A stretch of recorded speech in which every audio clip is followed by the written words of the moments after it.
Hey, Tanaya, no, I didn't get a message yesterday.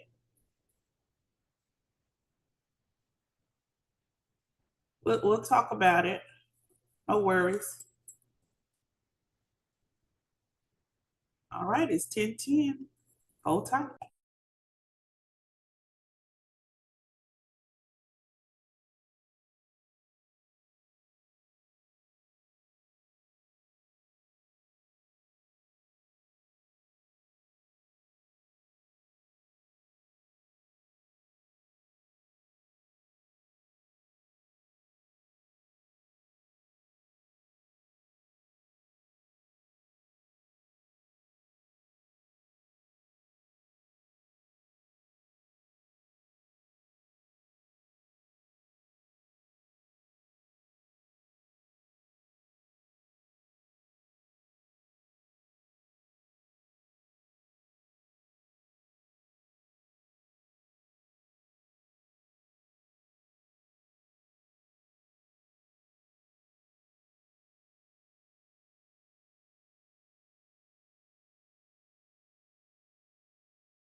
Primary lesions are in the early stages of development or change. They are characterized by flat, non-palpable changes in skin color or by elevations, such as vesicles or pustules, formed by fluid in a cavity. A bulla is a large blister containing watery fluid. It is similar to a vesicle, but larger. A cyst is a closed, abnormally developed sac containing fluid, infection, or other matter above or below the skin. An acne cyst is one type of cyst. A macule is a flat spot or discoloration on the skin, such as a freckle or a red spot left after a pimple has healed. Macules are neither raised nor sunken. A papule is a small elevation on the skin that contains no fluid but may develop into a pustule. A pustule is an inflamed papule with a white or yellow center that contains pus. Pus is a fluid consisting of white blood cells, bacteria, and other debris produced by an infection. A vesicle is a small blister or sac containing clear fluid. Poison ivy and poison oak produce vesicles. A scab on a sore is an example of a crust or dead cells formed over a wound or blemish during healing. Crusts result in an accumulation of sebum and pus, sometimes mixed with epidermal material. A fissure is a crack in the skin that may penetrate into the dermis. Fissures are seen on chapped lips and hands. A scar is a discolored, slightly raised mark on the skin formed after an injury or lesion is healed. The tissue hardens to heal the injury.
I'm teaching and ain't nobody heard nothing. My. I mean, I'm teaching. I'm over here talking and ain't nobody said nothing. I'm sorry, y'all. I mean, I'm teaching.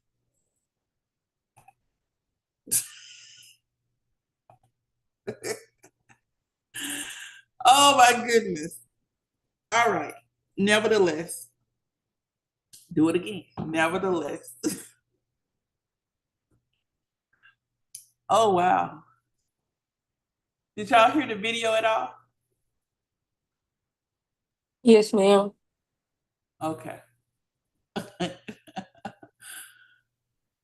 All right. 1, 2, 3, start over. Okay. They're like bloopers. All right, my apologies. I have to check my system before I start talking because I just went straight in. All right, so I was talking about training your eye, okay? When it comes to estheticians, when it comes to cosmetologists, even manicures, we have to train our eye.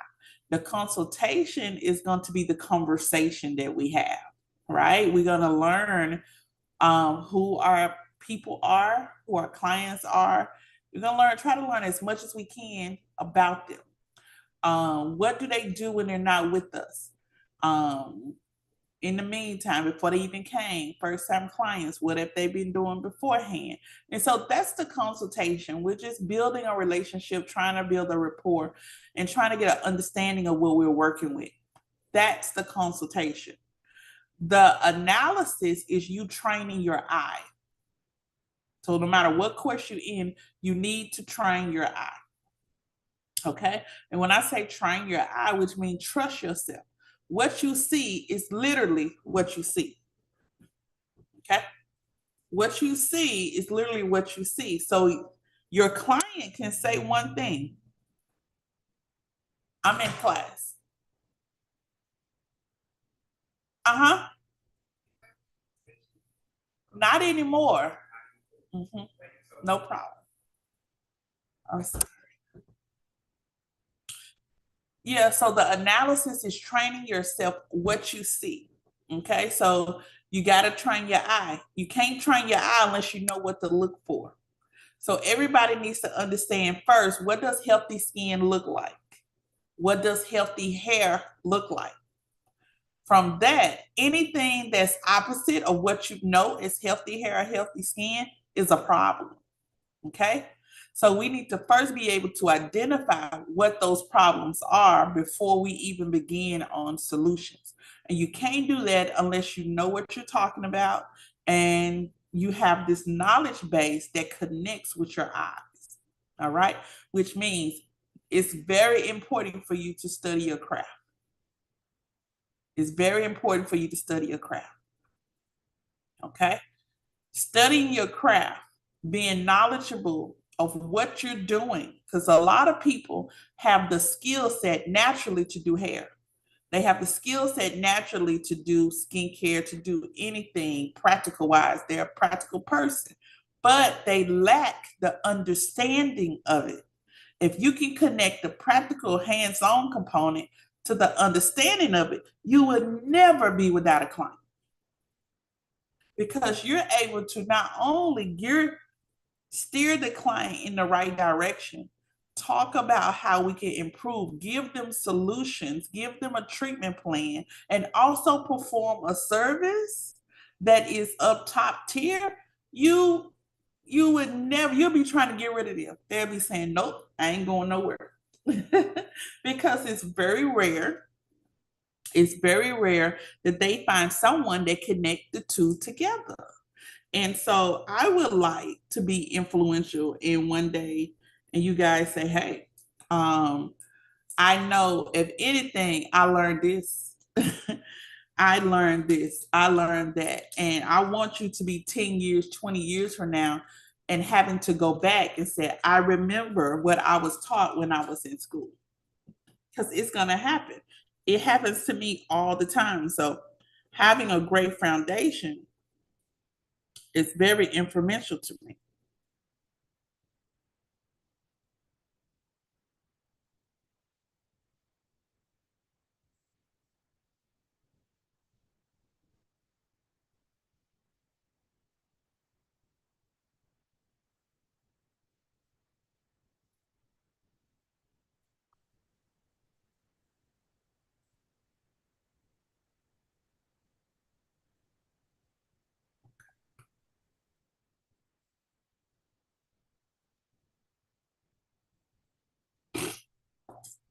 So it's very instrumental. You guys got to make sure that we are moving to the next level, but you have to train your eye.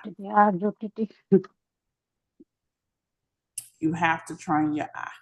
And in training your eye, you just have to trust yourself. It does not happen overnight, which means I'm a people watcher. Put a one in the chat if you used to go to the mall and just hang out, or you can go to the park and just hang out. I am one of those persons that just like outside. I just like the beach.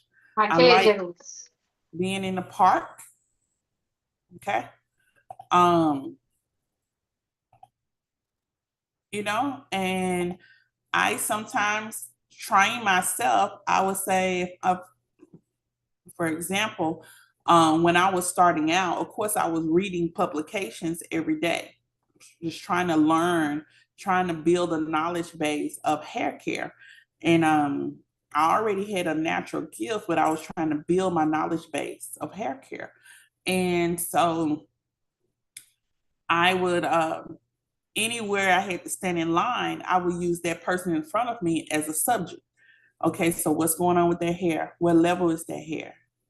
Okay, what do I see? So if I see split ends, how do I fix that?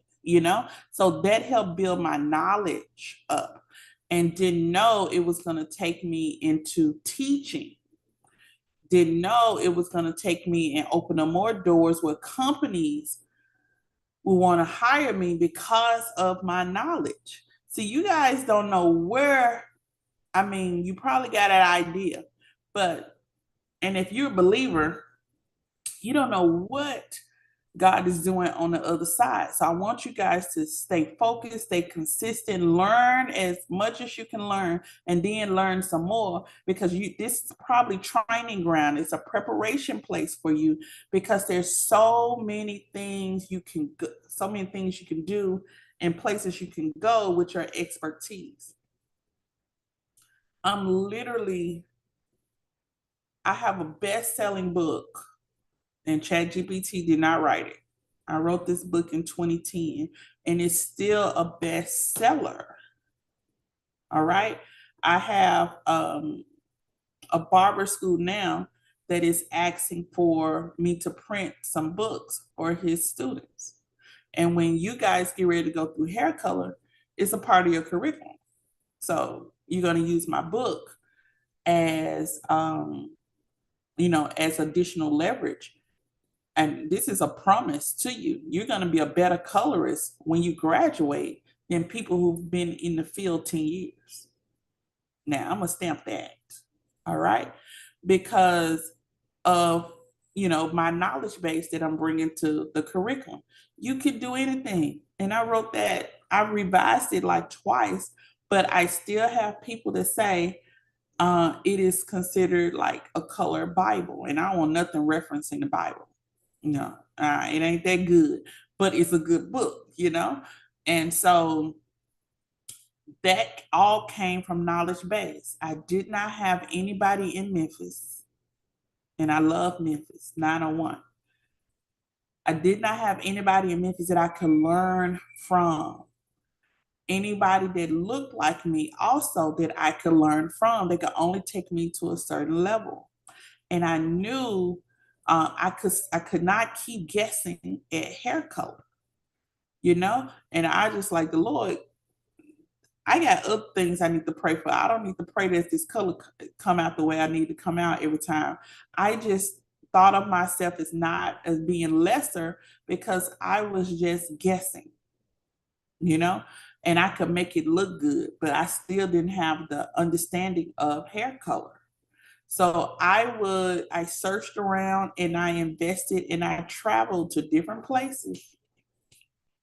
Sometimes I would go to a show, have a class that I was planning on going into, but if I passed a room that there was 50 people standing outside to get in, girl, you need to stop and find out what they waiting on. What are they learning that you don't know? And so I got in the same line, because I'm here to learn something, okay?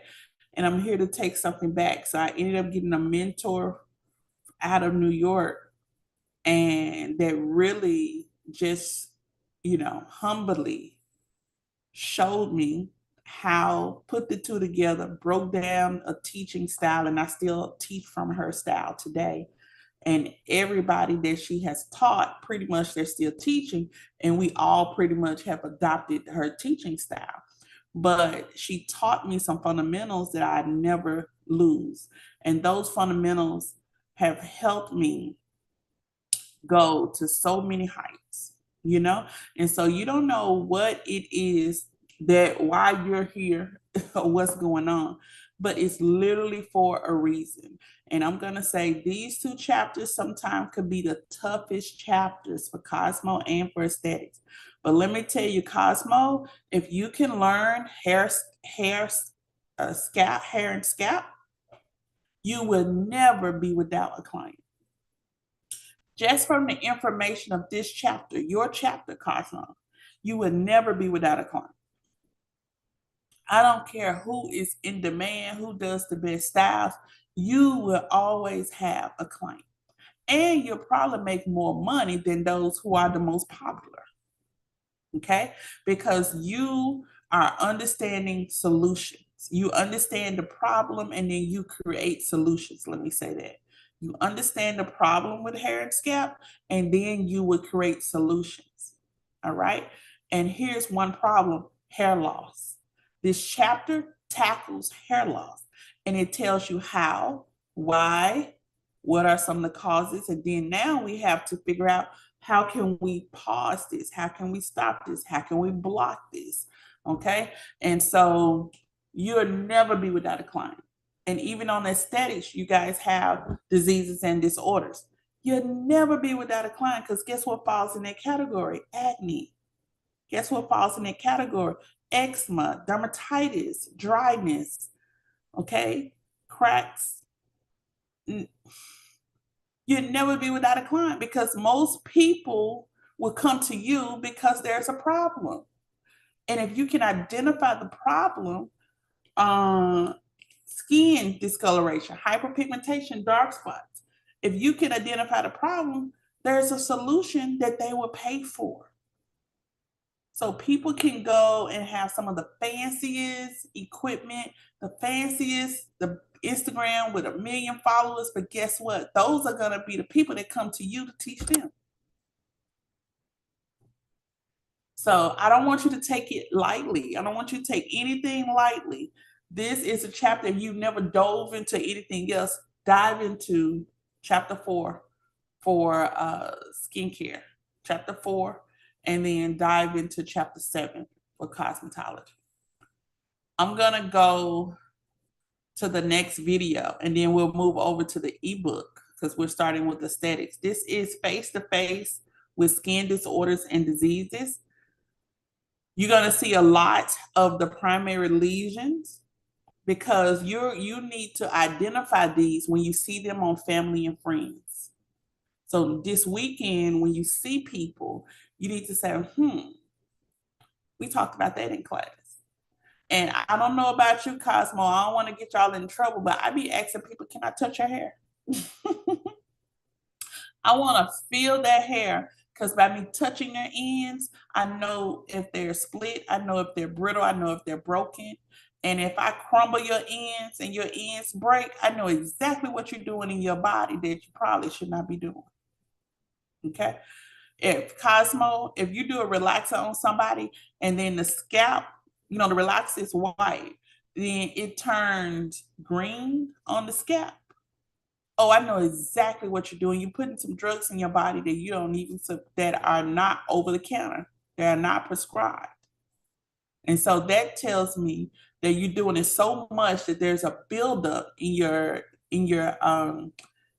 follicle, in your pores, and it's going to produce hair.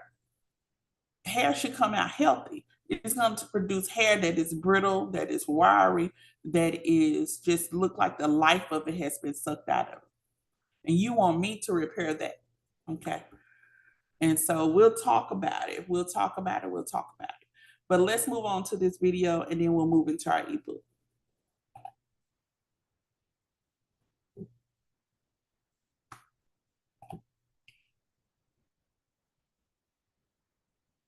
coming face to face with skin disorders and diseases. Let's face it, the world spends a fortune on beauty products. North of $426 billion a year, or more than double Ireland's entire economy. Oh, that's a lot of green. But even spending pots of gold doesn't mean we're always going to be able to put our best face forward. Every one of us, dermatologists say, will nurse a skin problem at some point. Many are genetic, what we're born with. But most people still report having way less confidence because of them. And that's the rub. Skin can be a sore subject even when it's feeling fine, just doing what comes naturally. To prevent skin from becoming a touchy subject for your guests, be on the lookout for the 3 C's: communicable, chronic, cancer.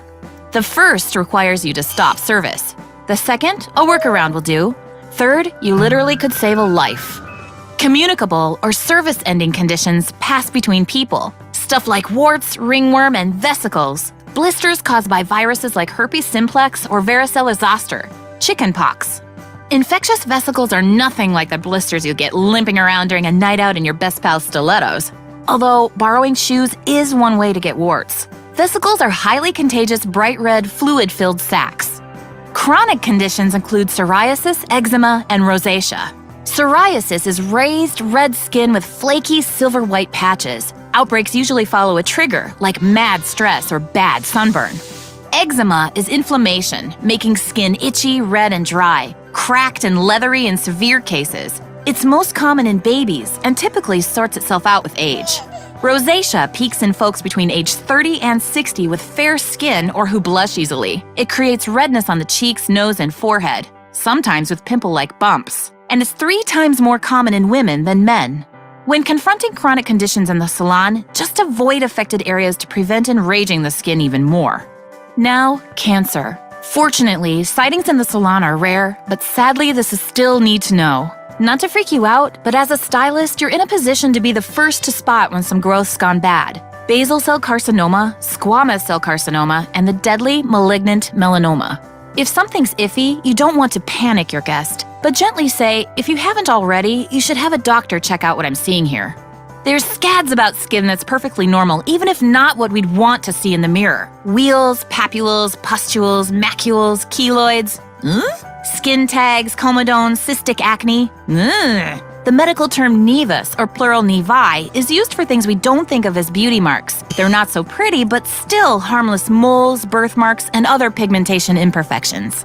Being a great stylist involves more than making people look beautiful. It's also about making your guests feel great. Knowing you've got their back, that you've got skin in the game on behalf of theirs, is a whole lot more valuable than anything they'll ever buy in a bottle. All right, y'all. It talked even more about being valuable. Okay? Being valuable. So I'm super excited about that. Let's go to the chat. What do you guys think? We have stressed how important it is. How important it is for you. Let me go to escape.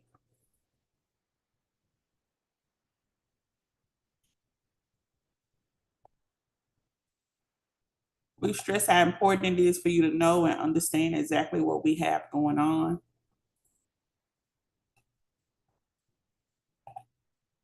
I want you to, in your leisure, make sure you watch those videos again. I'm going to upload in the Cosmo, I'm going to upload that color book also for you to be able to reference it ahead of time.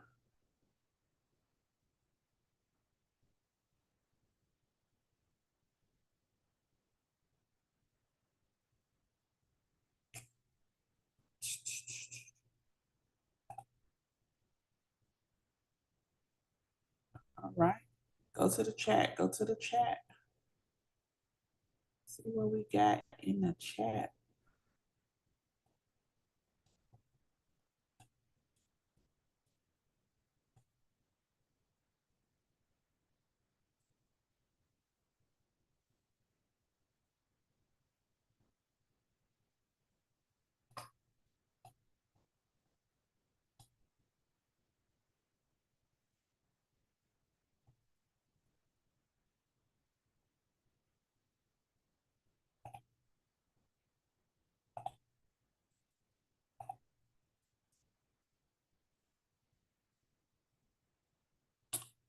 All right. Describe how an esthetician and dermatologist can work together. We did talk a little bit about partnership and collaboration, but do know that a dermatologist has a wider scope of practice for skincare than we do. Okay. Here's, for example, yesterday I was talking a little bit about chemical peels, what we also called acid peels. They are the same thing.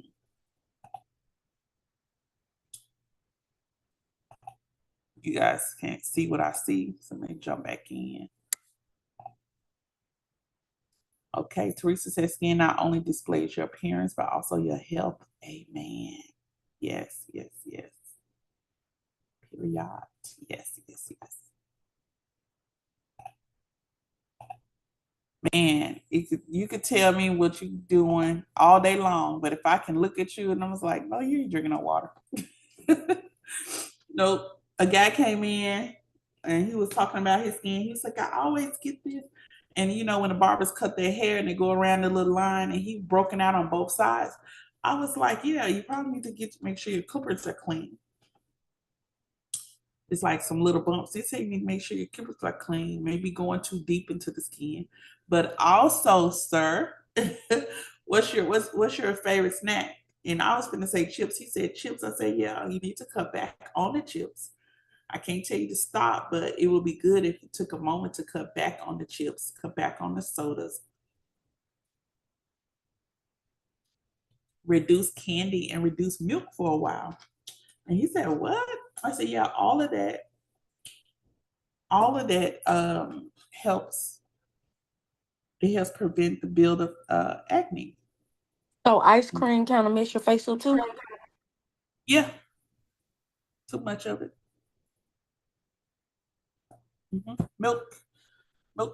Milk-based products. And then be very careful of stuff that says like lactose free. You got it. Okay, so if it's lactose milk free, what's the alternative? What's the alternative that's there that makes it look and feel and taste like milk but not milk? So just kind of cautious. And really what I'm getting at is sugars. I'm just basically getting down to sugars, especially with sodas. Um, red drinks, blue drinks, purple drinks. They're all artificial. Then you have the syrups. So you have the artificial coloring and the syrups. And then you got the red dye 40, I think. But red dye is supposed to be one of the harshest things that you can put in your body.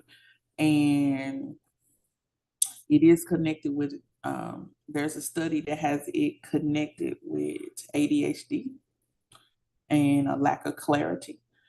And but that red 40 is in a lot of foods.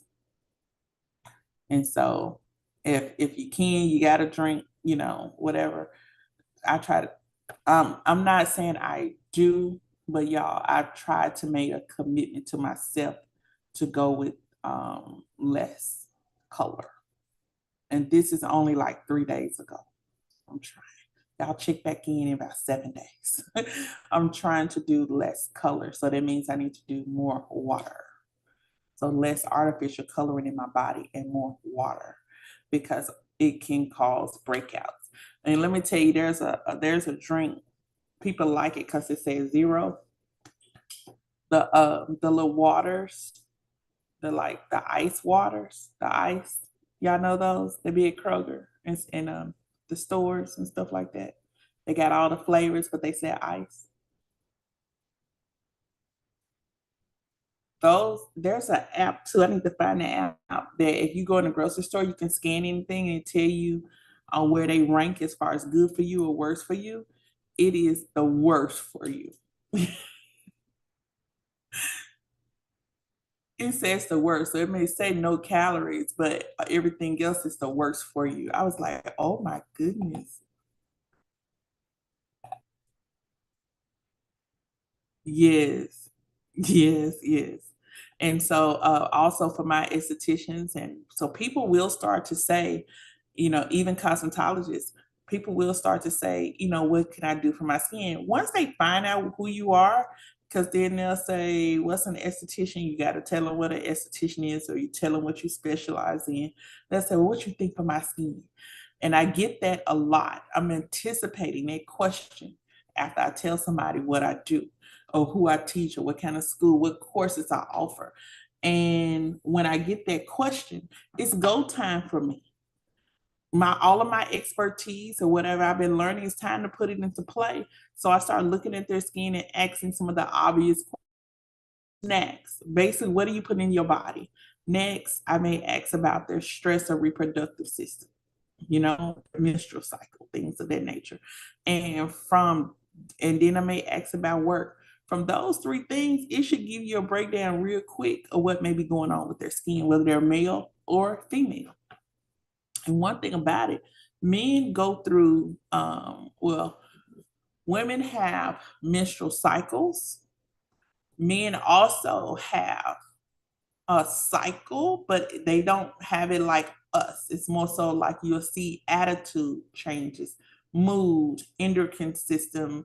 So it's like, mood changes, whereas their body is going through something, it just doesn't, release.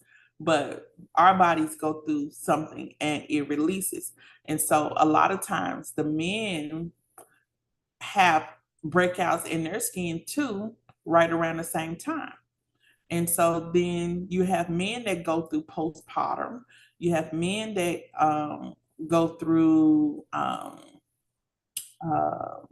like PMS, premenstrual syndrome, and all kind of stuff. But they go through it, but their body's going through a change. So whether they're in the digestive system, the nervous system, their body literally is going through a change. And I know I've spoken with two men that was just really like cut you off really quick, and nobody really wanted to be around them and stuff. And I was like, I said, you need to go and get your hormone levels checked out. And they was like, what? I said, you need to go get your hormone levels checked out because you're antsy like a woman. You're antsy like a first of the month type thing. Very, the B word. So you need to go get your hormones, your levels checked out, your testosterone. That's what it was. Go get your testosterone checked out. And surely he came back and said, you know what? My testosterone levels were uneven. They were not balanced. And so he had to start taking like different vitamins for about 6 weeks that could make him balanced again. And guess what? Bring them levels back. And his attitude was better. He enjoyed life better. And so sometimes you just have to be like, look, we're not a doctor, but we be bringing in a lot of information. And when you sometimes have men that take on characteristics, mood change, they they're antsy, they get intolerable, and what it is when you don't want to be around a person and you're like, something's going on. And especially if they have like a heart issue or they have other issues going on in the body, it could be a sign that something else is going on. So I always say that. And if you look around Memphis or whatever area you look at, there are men clinics. So suggest that they go see, go to a male clinic for a workup. All right.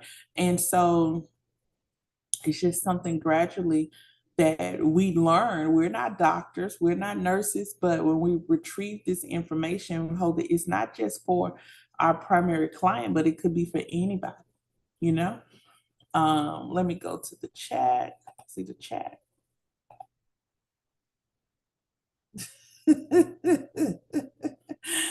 ah! Danielle said, you knew it?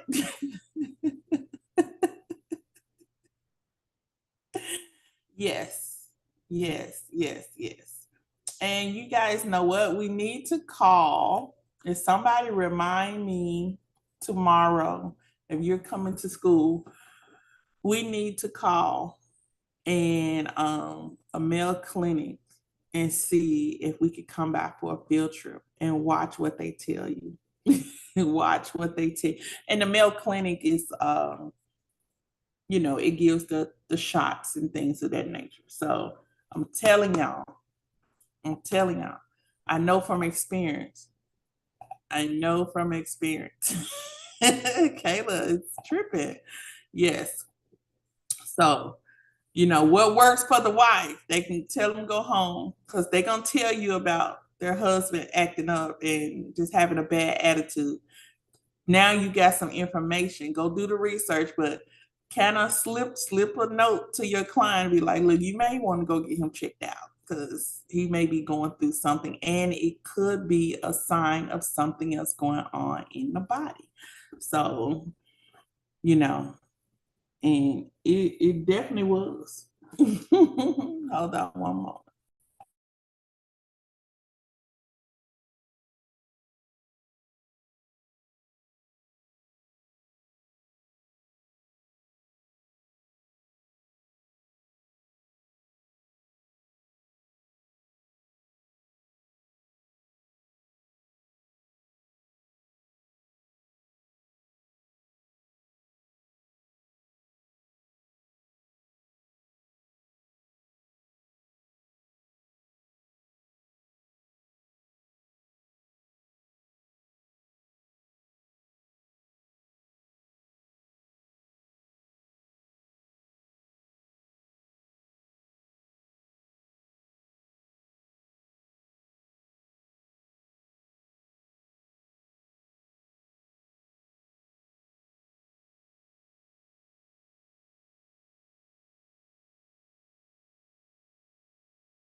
All right, here we go.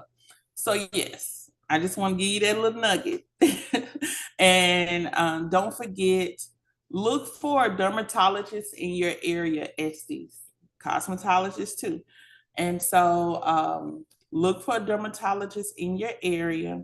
And cosmetologists, this particular chapter, I want to show you something on Amazon. I need to show everybody something on Amazon. Hold on real quick.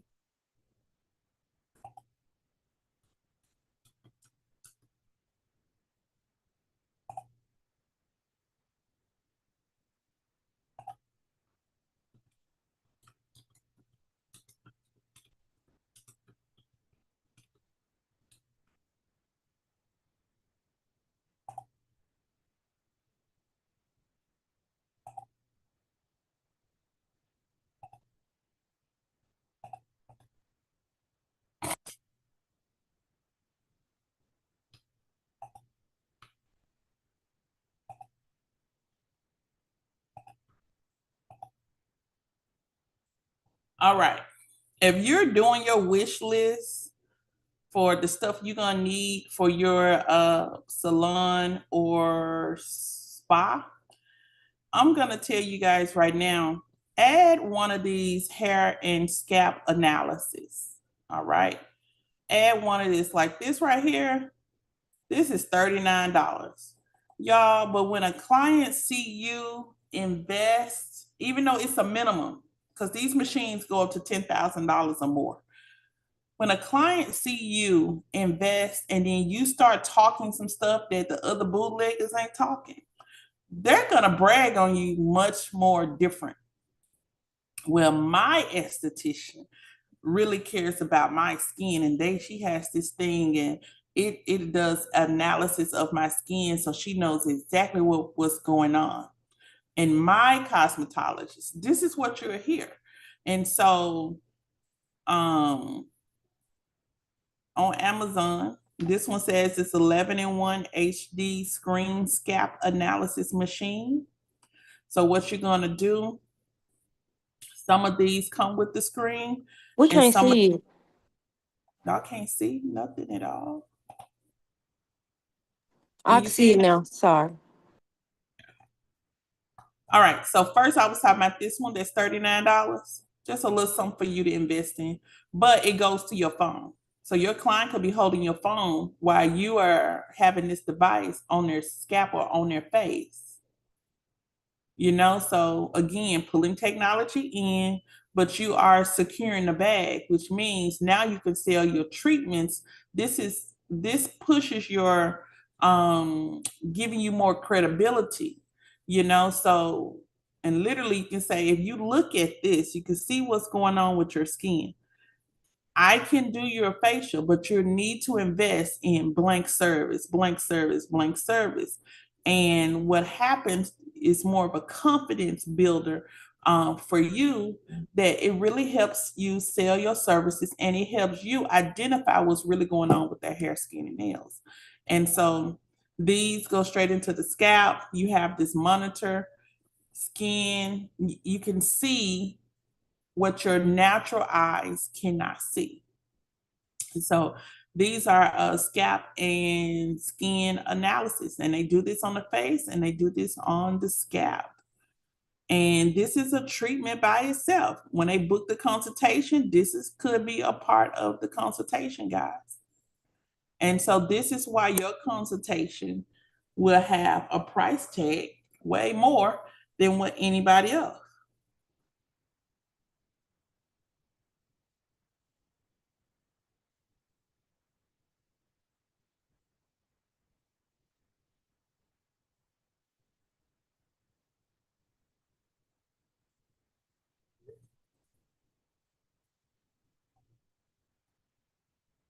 And then look, I'm just going down.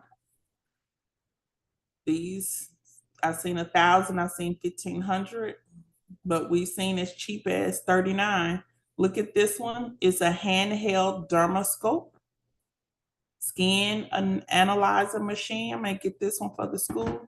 And so you're gonna take this one, put it up to the skin. Just say if you got a client that got the pimple, that got the pustules, I'm gonna take this and I'm gonna look closer. And based on what I see here, I may go back to my book. And if it got the same characteristics, they match, oh, we know exactly what this is. Then you have to decide, is this something I can service within my scope of practice, or is this something I need to send them to a physician about? And then you got your dermatologist friend, you will send them over to the dermatologist friend. And so you and the dermatologist will work this particular client, you know? And so you guys will keep money within your circle instead of sending them out and you never see them again.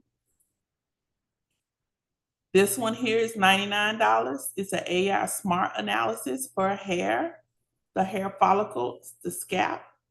And so it comes up on an app. This one, $65, comes up on your phone.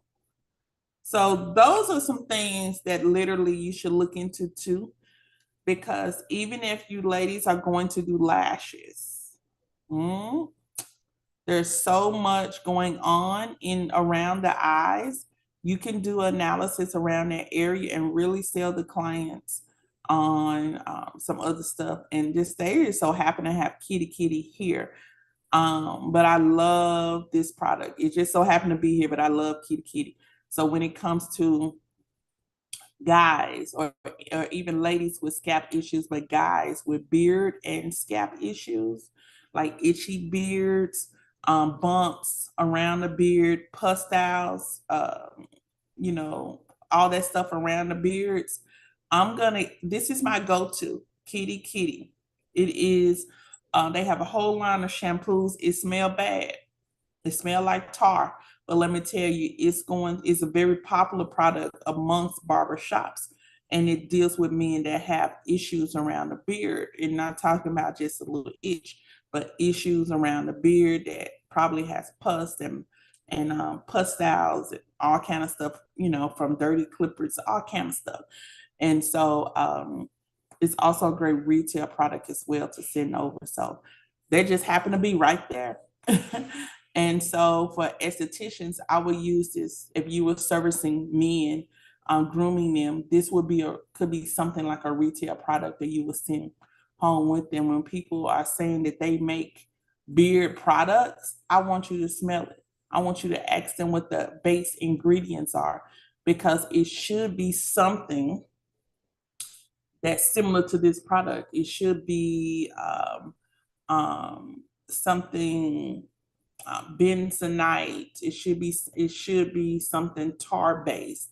It should be something not talking charcoal, but charcoal is strong, it's cleansing, it strips.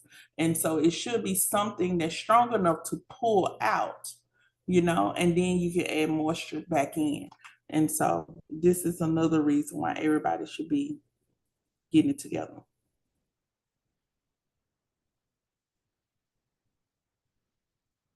All right, all right, all right. Okay.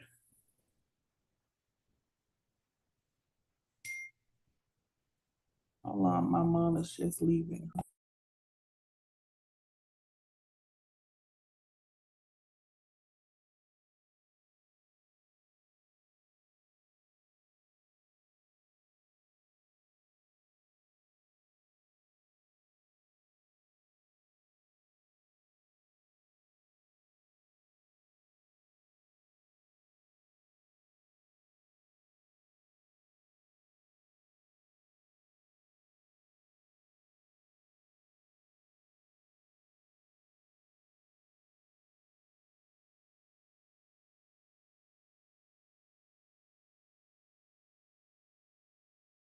All right. But yeah, I just wanted to show you that. Have y'all seen these before? Did you think you would need these? But you do. Put them in your cart. All right. Put them in your cart. And if I have to suggest anything, put them in your cart.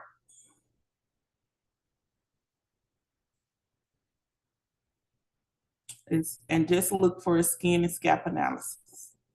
Put them in your cart. And are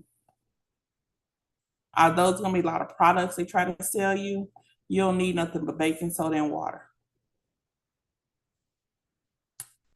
Baking soda and water. And if you add a little apple cider vinegar to it, so the same detox they do for locks could be the same scrub that you would use on the scalp.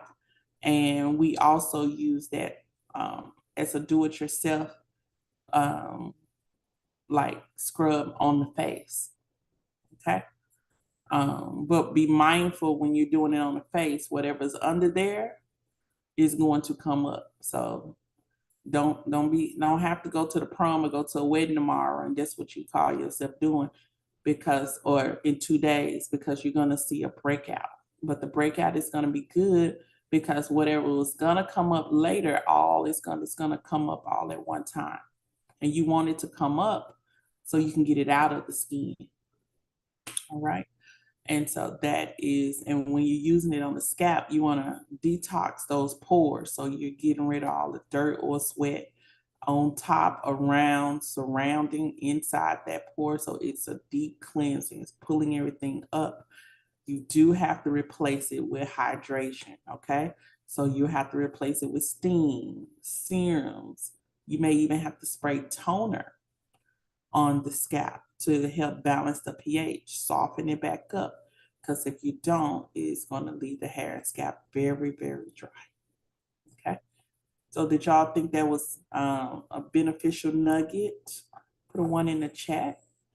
And then have y'all seen these before? You've been on, I know y'all be on Amazon. And Prime is coming up.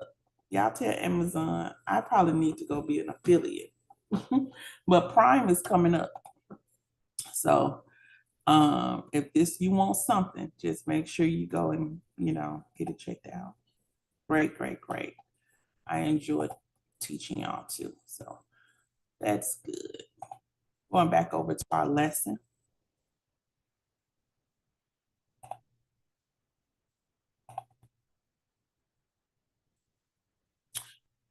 And so I'm just going to highlight this for future references. And once I highlight it, everybody will be able to see the highlights. Okay. It says recognizing skin disorders and diseases is important for the protection of both the technician and the client. So you got to know what's not supposed to be there. Okay. You got to know. Some people know what's not supposed to be there and still take the money. They don't care. You got to know what's not supposed to be there. Let me say this for my cosmetologist that's on the line, also my esthetician. If you have clients that wear wigs and lace fronts, they're calling it a protective style. Protective style still should maintain healthy. Now they'll do a braid down, right? But for the individuals that do braid downs and longer than 4 weeks, so they've already missed about 2 to 4 shampoos. They have already missed 2 to 4 shampoos. You lose an average, somebody can do the math, of 80 to 100 hairs a day. So just take 4 weeks, just say take a month. You got 31 days time 100 hairs. It's a lot of hair. But if you have you got braids and stuff, that's really not a lot of hair. So when you take that style, when you take that braid down, you take it down, that's the hairs that you should find in the comb. Those are the hairs. Now, every day after that, if you constantly take your hand and run it through your hair, you're still losing hair, there's a problem. Something is missing. One of the key elements of your hair is missing. And so we call that shedding. So what you have to do is say, how do I do this braid down? How do I do the protective style and not lose more hair than I'm supposed to? And so that becomes something you have to build a solution to. And I start looking at that point as water intake, diet, menstrual cycle, menopause, medications, because maybe that on top of me keeping the hair up so long is the cause of some of the issues. All right. And so that's why the hair and scalp analysis is so important, because some people want the protective style, but they can't afford the protective style. Not talking about money. You cannot afford it because you will lose more hair than you gain hair. You can't afford to do that particular protective style because you're going to lose more hair than you gain hair. So instead of growth, whatever you grew you're losing it. So after a while, you don't see any growth because, it just was not the right thing for you to do. But also with the protective styles and leaving it up so long, and without having soap and water, it creates a breeding ground for bacteria. All right. And so when I say bacteria, I'm talking about not just dandruff, that's the least of our worries. I'm talking about ringworms. I'm talking about head lice. I'm talking about scabies. These are bugs. And it becomes a breeding ground for this, especially if someone sweats, especially if something is in a dark space. This is how bacteria grow, in a dark, damp, dingy space. Dingy is dirty. So if you have a wig on, underneath there, it's dark. If someone sweats, it's damp. And if you don't shampoo it, it's dirty. Because every day you still have oil, sweat, and dirt that push up through your pores. And they sit on the scalp and they're trapped there. So that's dirt. Bacteria can grow in that space right there. The same way it can grow in your shoes, it'll grow in your scalp underneath the wig. So we got to be able to educate our clients about that. And so over a period of time, it'll create a problem that it becomes out of your scope of practice. And out of your scope of practice means the problem has escalated so much, you got to call in a dermatologist. You got to call in a trichologist. And those are going to be 2 doctors that you're going to work close with to help you with clients that are negligent about the care of their hair, skin, and nails. Okay, so don't think you have to do everything yourself. You don't have to do everything yourself, but it's good to collaborate. Okay, it's good to collaborate. And you got to be able to recognize that estheticians may not perform services on clients who have contagious or infectious diseases. So ringworm, you can't do it. Fungus, any type of fungus base, we are not doing. Parasite, we not doing it. Okay, we're not doing it because it's contagious. It goes from one client to the next. It's infectious. Our last chapter just talked day after day after day about infection control. Tennessee still says in order for you to get your license, you got to be knowledgeable of infection control. Okay. So at the end of the day, we have to make sure that we don't pass this on to our clients. That's why we have more than one comb, more than one clipper, more than one towel, more than one cape, more than one tweezer. We can't double dip on the stick for the waxing, so all of this is in place for a reason. We cannot diagnose the problem. Okay, we're not qualified for that. That's out of our scope. That's why we go to a dermatologist. But estheticians, we can recognize and we advise. We recognize and advise. We also treat what can be treated. Okay, so once they go to the doctor and get a diagnosis of what's going on, the doctor can say, well, they'll take this treatment, and after this treatment, then they'll be able to go back to their esthetician or their cosmetologist. Okay. It says estheticians can help clients with many common disorders and conditions, and disorders and conditions can be serviced. Conditions can be serviced by estheticians. Disorders, once you have a doctor clearance, you can now service them. Diseases, we cannot. It needs to be all the way gone. Okay. And so I'm going to hit this here. Same thing for cosmetologists. You can service clients with disorders. You have to have a doctor's permission for this. You can service clients with conditions.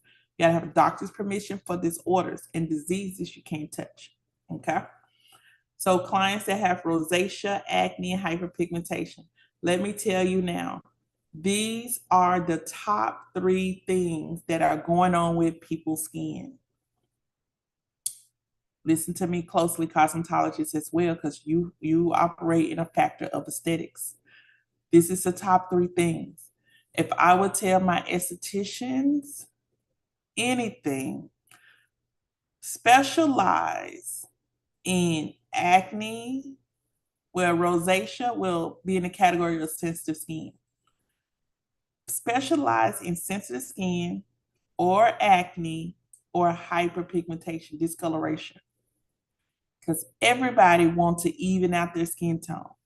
Everybody wants to get rid of acne. And everybody wants to, how do they move forward, but they got sensitive skin. If you could specialize in all 3, amazing, top tier, you about to be a 7-figure esthetician. Okay.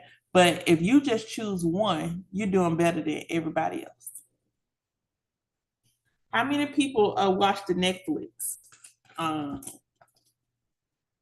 video episode? Come off of mute. Sinaz. How many people watched that? Did somebody watch that? I gave it as an assignment.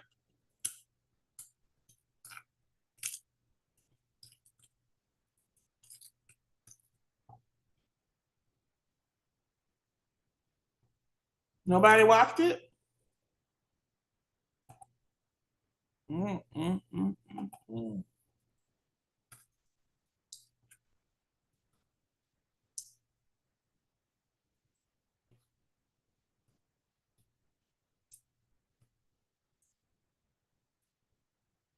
I expect you have watched it. I'm gonna give you a quiz in the morning.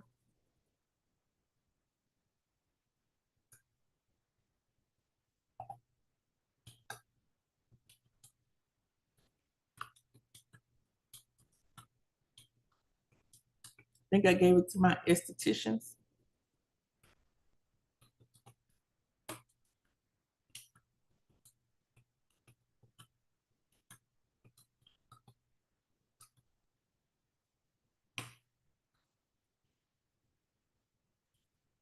Let my Cosmo come back Monday and give me a whole rundown of Skin Decisions, season 1, episode 2. They're gonna put my estheticians to shame.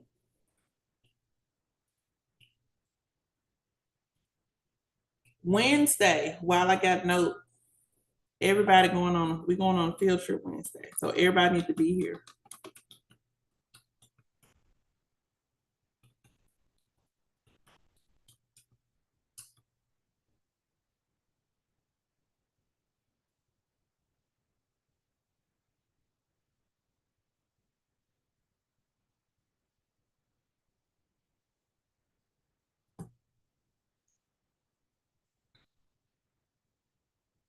Okay. And I think it was just confirmed yesterday after everybody left. So plan accordingly. Miss Anthony, know if you were in class, a Cosmo in class, you already know what field trip you're going to, the wholesale supply store. So estheticians and Cosmo, it's going to be a good day for y'all, because I'm probably going to take y'all to another one while we're out. So you're going to be networking, and also you're going to find out where you can get some of your key supplies at. All right. But yeah, if Cosmo come back Monday and tell me about Netflix Skin Decisions, I'm gonna be disappointed in Aesthetics. Kayla says she watched it. You watched it. Okay. I need you to be able to tell me about it.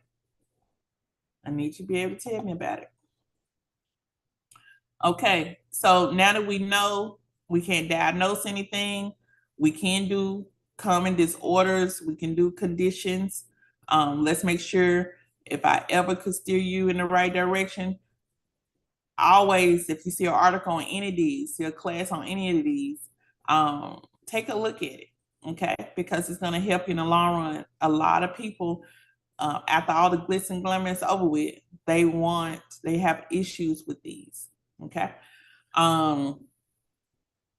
And of course, there are strict infection control practices for skin disorders. So of course, we're going to change gloves, towels, capes. We're going to wipe down. We're going to do everything. And sometimes you may have to have a second set of tools. Here's the thing also, when you go to say, hey, I'm going to do intimate services, underarms, anal bleaching, Brazilian waxing, you're doing intimate services, please get you another set of utensils, another set of tools, okay? Get you another set of tools just for safety purposes, okay? Just for safety purposes. Get you another set of tools just for safety purposes. And it's you need to have strict infection control guidelines, and you need to follow them as well. Lastly, contraindicate. I'm gonna put it in pink. Everybody needs to understand, no matter what you do, you need to know at least 10 different contraindications. Okay. So if you're telling me I'm going to get brow wax, I need you to know 10 different contraindications. Okay. And that's for your knowledge base. I may ask you about 5 at any time. So I need you to know more than that. And contraindications are doubts, reasons, red flags that you can't get the service. So if I said, oh, Teresa, I want you to do a relax on this particular client, Teresa should have done an analysis, a consultation, and if any red flags showed up in that analysis consultation, it would be reasons she would not do the service. Okay. If this was going on, I probably cannot do the service. So I need you to always think like that, like let me get all the information and then let me go over it. Any red flags, let me document. And if there's more red flags than green flags, I can't do the service. There's an alarm going off there. Beware, beware, beware. And once you start taking money, and as an expert, you know what you're supposed to be doing and what you're not supposed to be doing, you are held liable. They can take you to court because your licensure says A, B, C, and D. And you went and did it anyway. So now you got to deal with the consequences. Okay. It says estheticians can work as members of a dermatology team. Actually, Alicia called me, texted me and said if I needed her to come in. She works on a dermatology team. That's one reason why she came to school, that they sent her to school. And so sometimes your job will invest in your education just so everybody be able to move forward. And so I just wanted to share that. Let's continue to move forward. Let's look at this caution. Do not attempt to diagnose or treat medical conditions. Y'all, we ain't doctors. We ain't doctors. We just smart like them. Okay. Do not attempt to diagnose or treat medical conditions. Estheticians are not scheduled to diagnose skin disorders or diseases. Refer clients to a medical professional if you think you have a disorder or disease that needs medical attention. This is why also you have collaboration with other doctors that you can refer them out to. All right. Ensure that your client is really getting taken care of and that your client that you built a relationship with comes back to you. All right. So that's what we're doing there. Okay. I just want to go back. We're going to take a 5-minute pause. Then we're going to come back for cosmetology. Y'all be back here. Primary lesions are in the 5 minutes, 5 minutes, 5 minutes. We're going to take a 5-minute break. Be back at 11:30. Okay.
your number?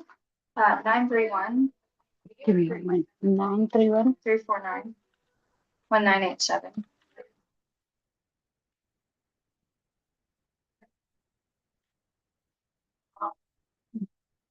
Jen. Yeah. This address? Browser Philip. All right, Okay. we're Thank you. back.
All right, hair and scalp properties.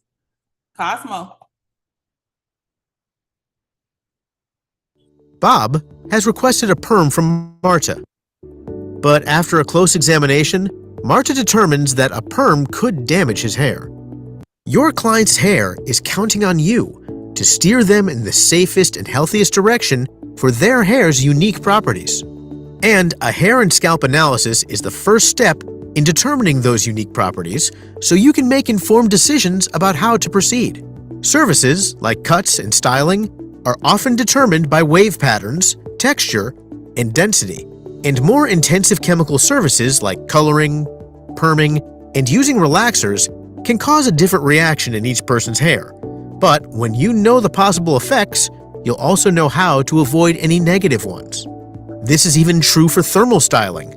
By studying hair bonds, for example, you'll learn that if you're not getting the curl you want, you need to let them cool. Excess heat can damage the bonds. Alright, you've mastered the properties of the hair and scalp, and your business is busier than ever due to your amazing technique. And Bob is walking out of the salon with his hair even healthier than before Marta redirected him to a short fade.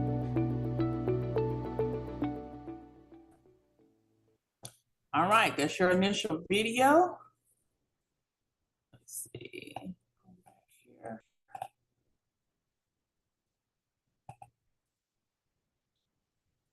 And so we introed and we covered a lot.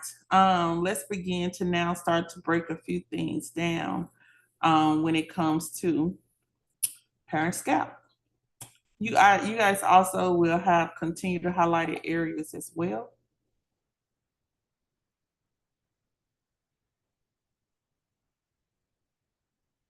And if you're trying to get on this notice here, so I guess it's going to be down, the portal is going to be down for about an hour on the 30th. Forget what date that is, but it's going to be down for an hour on the 30th. You probably will be fast asleep by then.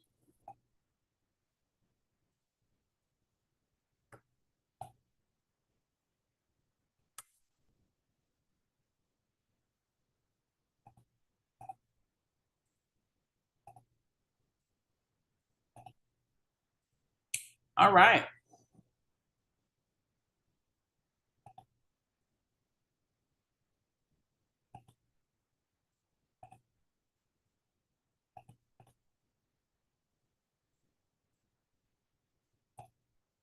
All right, I think everybody's back on the same page.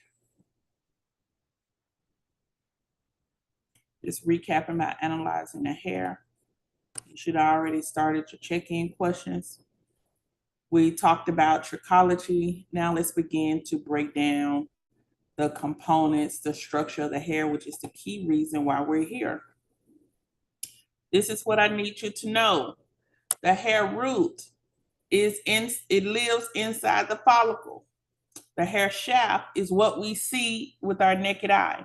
So all of the hair that you see outside of the layer of skin, that's the hair shaft. All right.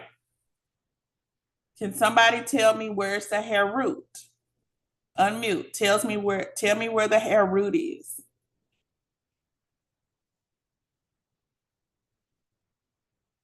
Can we see the hair root?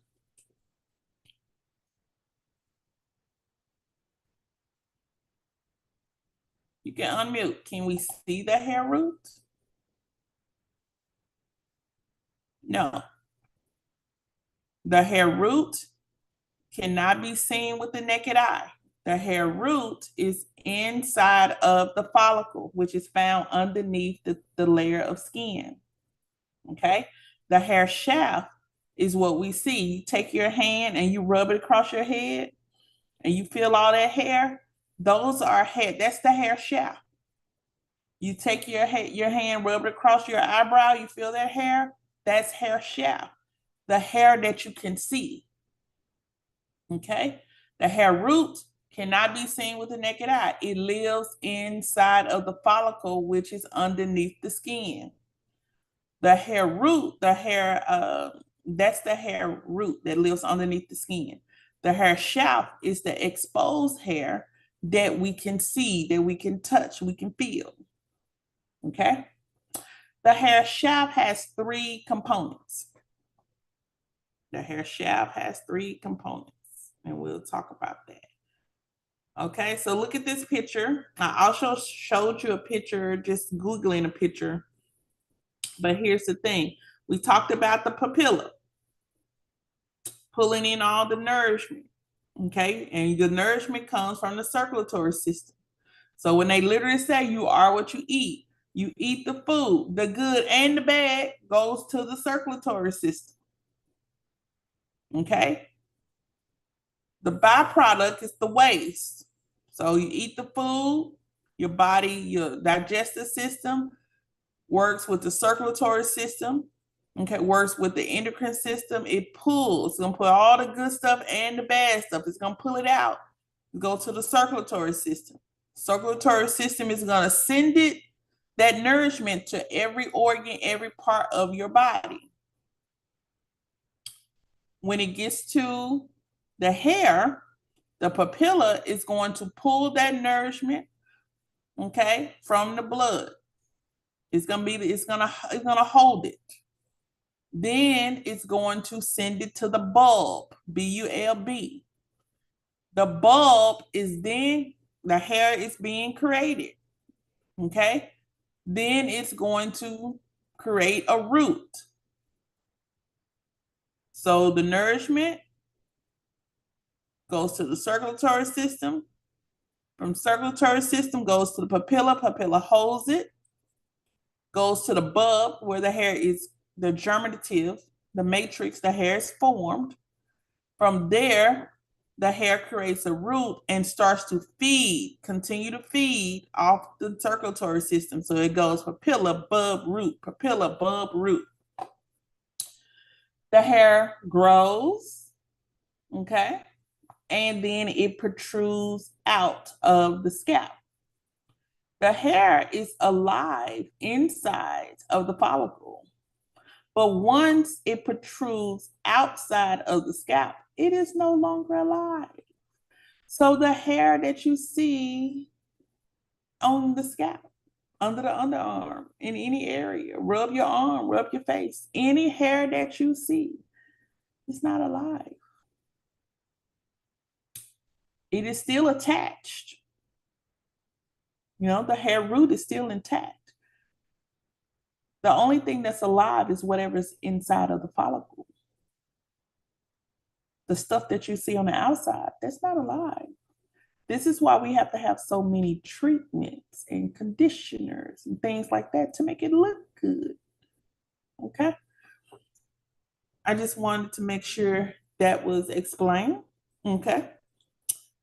Let's look here. You have subcutaneous layer, subcutaneous tissue. And you see these little round pieces, y'all. Subcutaneous just means fatty layer, fatty tissue. Okay. Where do we have fatty tissue?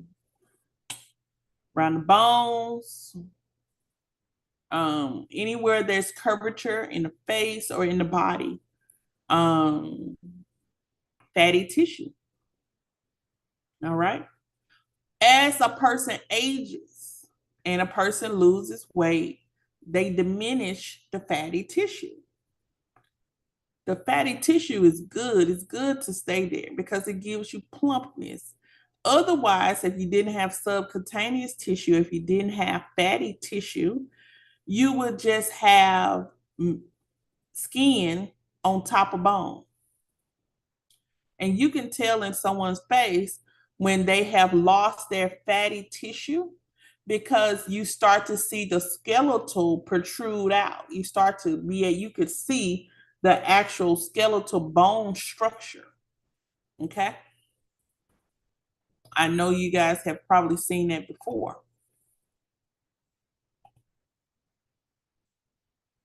Oh man. Okay. We'll find another picture. Let me stop sharing, go back and see if it clears up. It cleared up. It had cleared up like a minute later.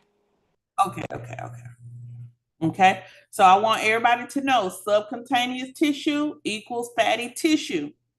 Now, when you see the little kids, and when I was little, I know the older people used to just say, "Oh, I love fat jaws. I love fat jaws." And you'd be like, "Man, they always talking about my fat jaws." But y'all, I am so thankful for my fat jaws because as you get older, you want that fat because that fatty tissue diminishes. And when it diminishes, you start to, you can start to set, age starts to set in. And you can see aging on your face. No more people have to like, well, how old you say you is?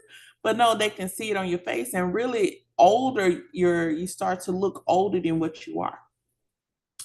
And for women, this is why people get collagen injections.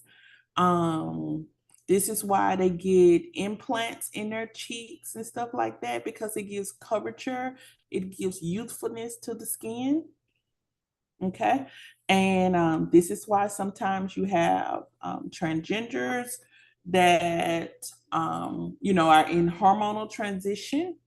And while they're taking the medication, they may also get fillers or the medications, the hormones may give more feminine traits, and you start to see changes in facial structure. So I would say facial curvature because the bone is still the same, the bone strength is still the same, but you start to see the features start to become minimum. They become more feminine, okay, because of the hormones. And that's something in 2025, we don't know who could be our client. That's their personal business, but they gotta be able to trust us and tell us so we'll know what products to use, not to assume certain things. And so it's going to be always important for that.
All right, we're back.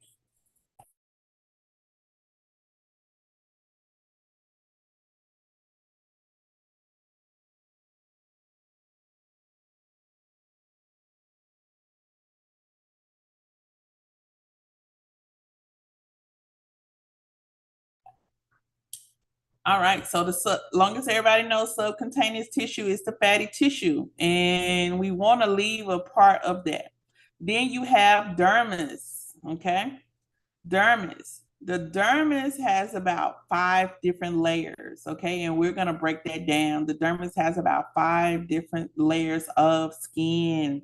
Now, Tennessee state law says we cannot use products, chemicals, or apparatus, that's machines, that penetrate the dermis.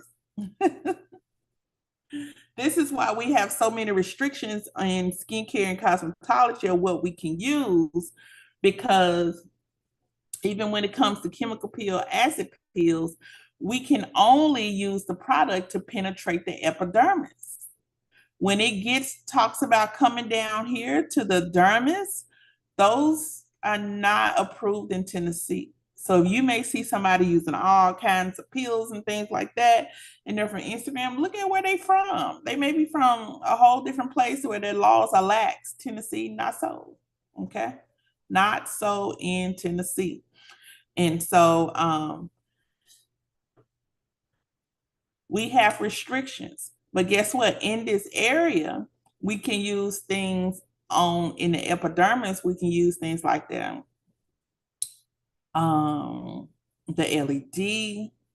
We can use the LED light. We can use things like the high frequency, the scrubber. They do enough penetration here for a product to come down into these areas. And so if the hair root is here in the dermis, and we need to get a hair growth oil or an ingredient in this area, we have to apply it here and use some form of machinery to penetrate that down to the hair root so the hair root can feed off of it. So if you're getting growth drops and just using it here and you're not using anything to help penetrate it down, we're not doing anything. And if you do see some improvement, it is temporary. All right. When you stop using it, you won't see it again. And so does that make any sense to anybody? Okay. If the hair root is here, I'm going to tell my estheticians too, wherever you see this hair root, you're also going to see melanin cells. So at the base, when on the surface of a skin, you see dark spots, you can't take care of that dark spot with something on the surface of the skin. You have to go down here where the dark spots originated. Okay, so down here, you have a group of melanin that sits together that we want to break up. And we need to break up that melanin. So we'll need to take the product and we need to penetrate it down to where that melanin is coupled together, and then it starts to break up. When the melanin starts to break up, you will see the dark spots disappear. Okay. I know it may be a lot, but it's some good stuff. It is some super, super, super good stuff. Okay. So hair root, hair follicle, melanin, all is within this dermis area. Sebaceous glands, this is these two things I want to talk about, the erector pili muscle and sebaceous gland. Sebaceous gland is like this little sac that's connected to each follicle. So every hair you see sits in a house, and the house is connected to a little sac of oil. Every time that hair moves, oil comes from the sac, goes to the follicle, travels up to the scalp. Every time. All right. You have people that have inactive sebaceous glands, which means the sebaceous glands do not work. Huh? I'm in class. I'm in class. So weird. I'm gonna have to put a sign up. Okay, so the sebaceous glands could be inactive. When sebaceous glands are inactive, that means a person does not produce the oil that they're supposed to produce. So if a person is not producing the oil, what happens to their skin? What do you start to see in their skin? We start saying this person has what kind of skin? If the skin not moisturized, the skin must be what? Somebody unmute. 3-letter word. If the What's the skin is question again? if the skin is not moisturized, the skin must be what? If you don't have moisture in your skin must be what? Dry. My phone took too long to unmute. Yes, dry. So you have sebaceous glands that produce oil. This is something naturally our body does. Every hair has its own supply of oil. They call it luster. Okay. We don't have to add, we shouldn't have to add any extra stuff because it has its own supply. We'll talk about that later, estheticians, that if you have sebaceous glands right here at the top of the dermis and it's close to the follicle and it comes out and goes up to the scalp, when we oil our scalps or put something on top of the scalps, what you do, what's supposed to come out, get trapped and can't come out. So now you're creating a breeding ground for bacteria. All right. And so if the sebaceous glands are not working, they are what we call inactive. So that means they are not producing what the hair needs. They're not producing the natural moisture that the hair needs. So now the scalp and the hair, or the skin and the hair, are dry. And you may say, can the hair come out? Can it grow dry? It can. If the sebaceous glands are not working, it's still getting fed, it'll grow, but then the oil is not working. Okay. And so this is where you see, when you see someone that has said, my skin is just dry, the sebaceous glands are not working. And if their scalp is dry, try doing a scalp massage. Try putting high frequency, that one, all over their scalp, because they may need just a little shock. It may need just a little stimulation. Okay. And when you start to massage, you start to wake up stuff that been, sleep for a while. And once you wake it up, it's like, oh, okay, now it's starting to produce. Because it could be they hadn't had a shampoo or a massage in years, in months or years. And it's just not working no more because it hadn't been stimulated. Okay, so that's something to look at. Sebaceous glands produce oil, and that oil is called sebum. Okay, and every hair you see is connected to a storage of oil. And if your scalp is dry, the sebaceous glands are not working. Now, some people have sebaceous glands that work too much. This is where you get oily skin from. This is where you get oily scalp from. This is where the hair comes out too shiny. Okay. And so you got to go in with stronger cleansers and things of that nature.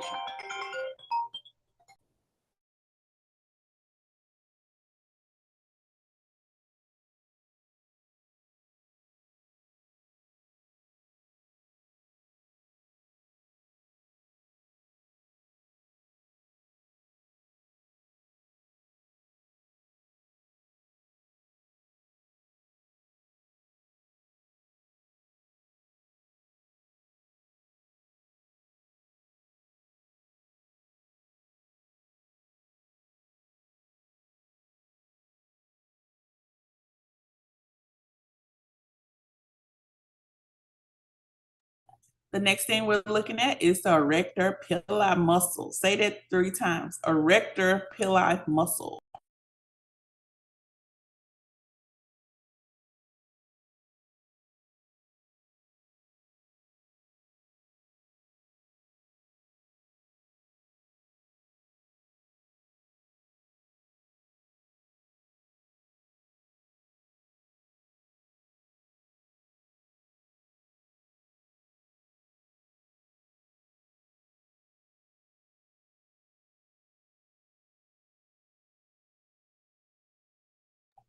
All right, the erector pili muscle.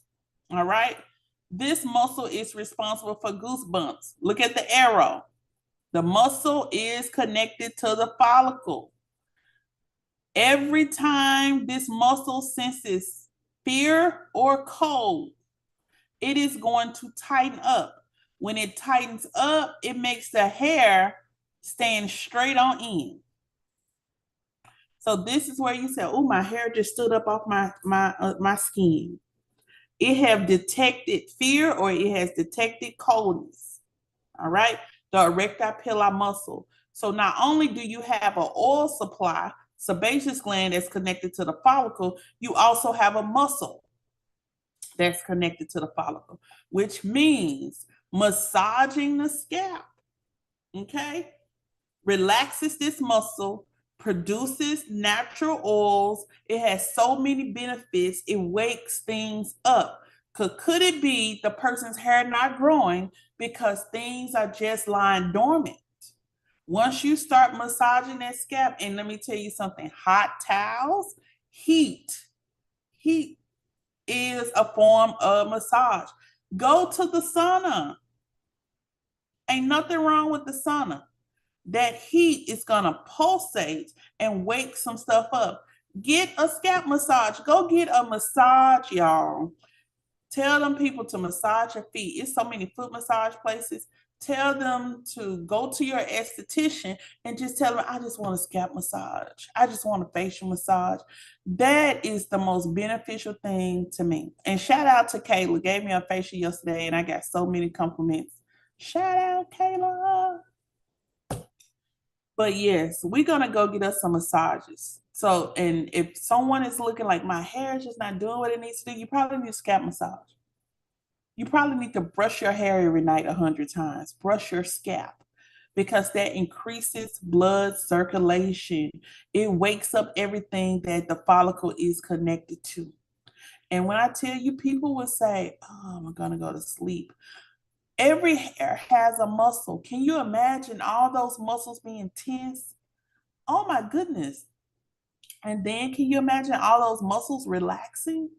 It's over. It's over. So we'll talk more about the structure and we want to build this in the classroom as well. But I want you to look down at the terms: hair follicle, hair bulb, dermal papilla. Learn them: erector pili muscle, sebaceous gland, sebum. Learn the terms, okay? Because if you learn the terms, you can pass the test. This is the last portion I wanted to go over for Cosmo. Aesthetics. And here's the thing, y'all chapters go hand in hand because in waxing, I have to talk about the hair structure. And so y'all are all getting it the same. And then in Cosmo, I have to teach you about diseases and disorders. So you all are getting the same thing. It's just different chapters. So hair structure. Remember we talked about that hair shaft? And somebody give me one thing they remember about the hair shaft that I just taught. You can go in the chat. One thing I talked about the hair shaft. Tell me about the hair shaft. That is on top, like it's our eyebrows and stuff like that. Mm-hmm. Mm-hmm. Your eyebrows, it's what you can, it's every hair you can see with your eye. So that's the hair.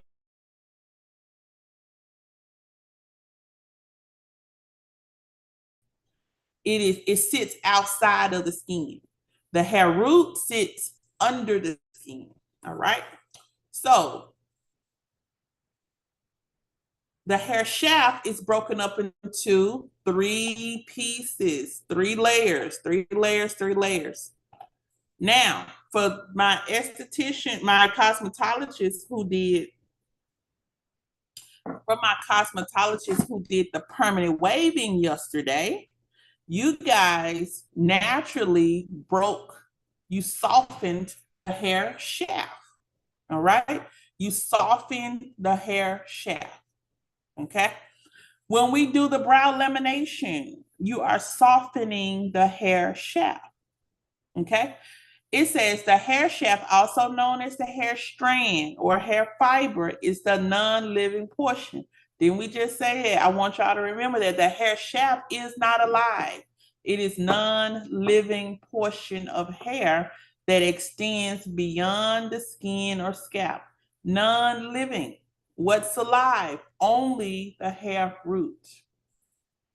This is what you need to know. The shaft, which is non-living, is broken up into 3 layers.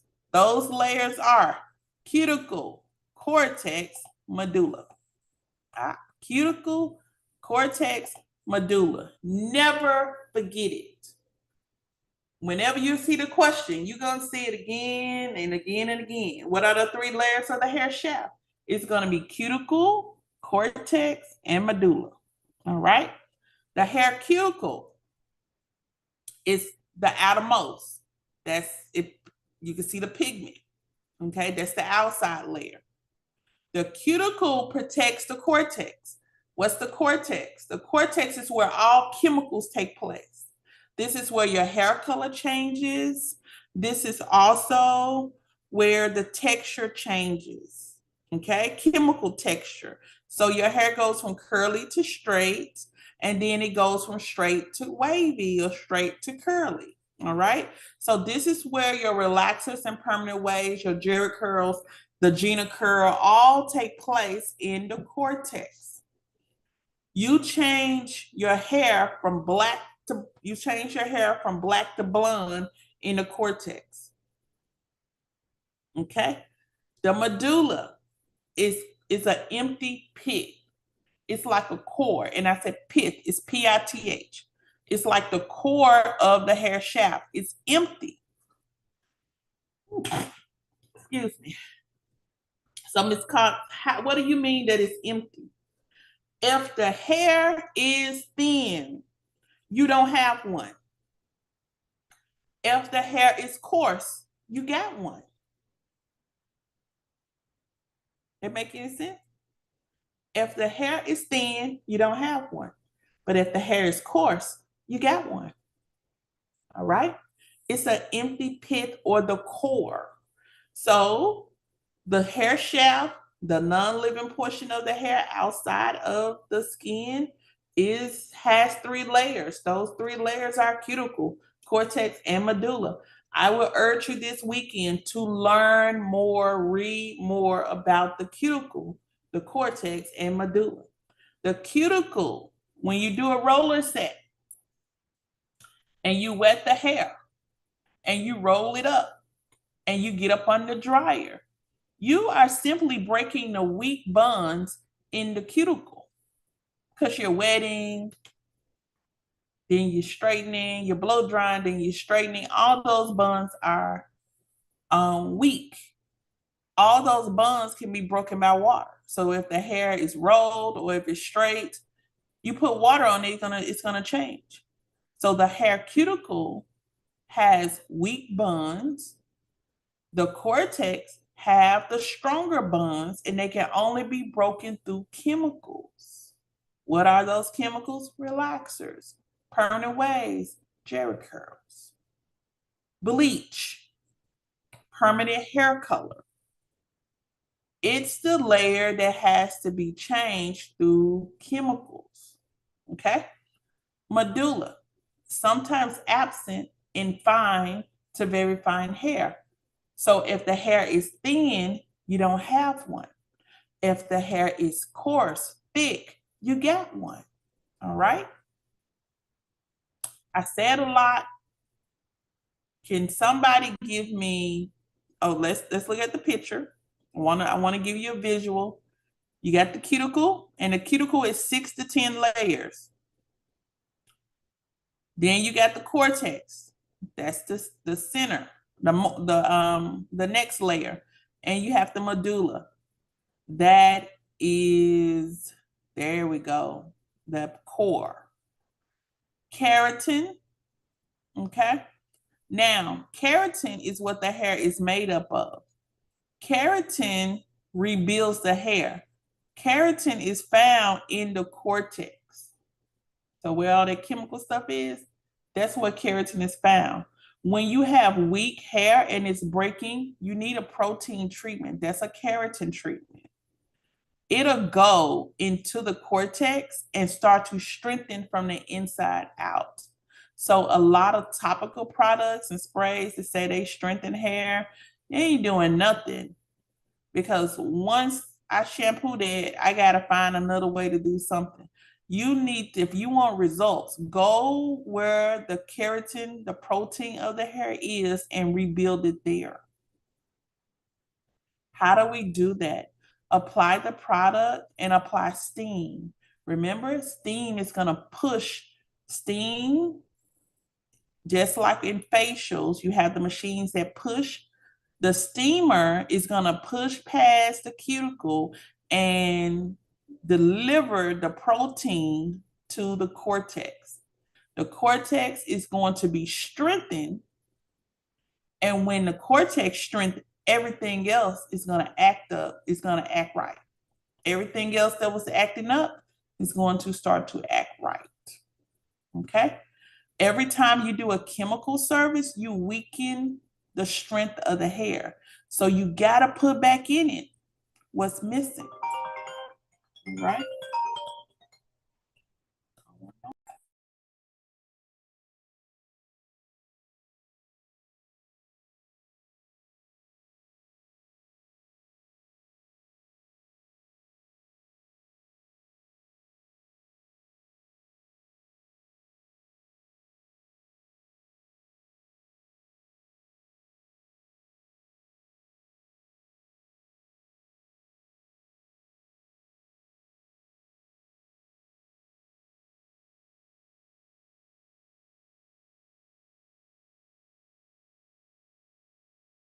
Okay. All right. So what I want from Cosmo next week, I want you to do some research and I want you to read the chapter. I want you especially to look up the cuticle, cortex, and medulla. I want to be able to have a conversation with you, Cosmo, next week about the structure of hair. Okay. So I'm not going to put you on the spot today because I know it's a lot, but I want you to have a deep conversation. I want you to be able to have a deep conversation with me about the structure of hair. All right. Cosmo, y'all get it? Put a 1 in the chat, Cosmo, if you get it.